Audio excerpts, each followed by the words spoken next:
So আমি আর বাবি তো বেরিয়েছিলাম, একটা কাজ ছিল সেটা মেটালাম। আর কাজটা ছিল আমাদের কৈখালিতে। তো কৈখালিতে সব কাজ মিটিয়ে এখন আমরা বাস ধরে চলে এসেছি আকাঙ্ক্ষাতে। আর আকাঙ্ক্ষার এখানে একটা খুব সুন্দর ক্যাফে আছে, ওখানে যাচ্ছি। তো চলো।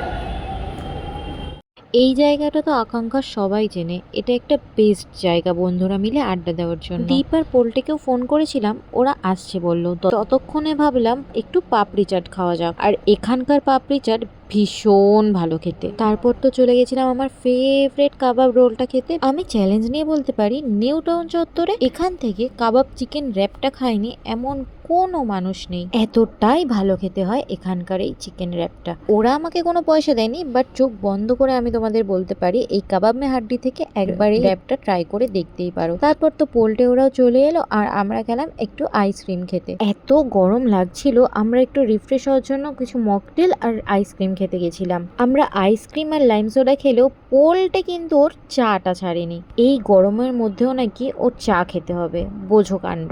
তারপর তো আমরা জমিয়ে আড্ডা দিয়েছি, তারপর চলে এলাম টোটো করে বাড়ি। যেহেতু কদিন পরেই আমার একটা ইনভিটেশন ছিল, তাই বাড়িতে আসার সময় আমরা একটা গ্লাস স্টোরে গেছিলাম। আর বাবির না এই সব ধরনের, ধরো এই মকটেল, তারপর হচ্ছে গিয়ে ওয়াইন খাওয়ার জন্য যে ধরনের গ্লাসগুলো পাওয়া যায়, ওর এইসব কালেক্ট করতে ভীষণ ভালো লাগে, তাই ও সেগুলোই দেখছিল। আর আমার এই গ্লাস সেটটা ভীষণ পছন্দ হয়েছিল, তাই ওটাই নিয়ে নিয়েছি। তারপর তো আমরা চলে এলাম বাড়িতে, আর বাড়িতে এসে না আমি মাকে দেখাচ্ছিলাম যে কিরকম কিনেছিলাম গ্লাস সেটটা। আর তার সাথে সাথে এই হ্যান্ড ওয়াশটা আর এই জয়ের উপটান ট্যান ফেস ওয়াশটা আমার ভীষণ কাজ করে, আর সত্যিই খুব ভালো ফেস ওয়াশটা। আর এই যে দেখো, এই গ্লাসের সেটটাই নিয়েছিলাম, কি সুন্দর ক্লাসি দেখতে না। তারপর তো রাতে পোল্টের হাতে বানানো পুরি আর আলুর তরকারি দিয়ে ডিনার করলাম। তো চলো, আজকের ভিডিওটা তো এখানেই শেষ করছি। ভিডিওটা কেমন লাগলো অবশ্যই কমেন্টে জানিয়ে যেও, আর যদি ভিডিওটা ভালো লাগে তাহলে লাইক, কমেন্ট, শেয়ার, সাবস্ক্রাইব করে যেও।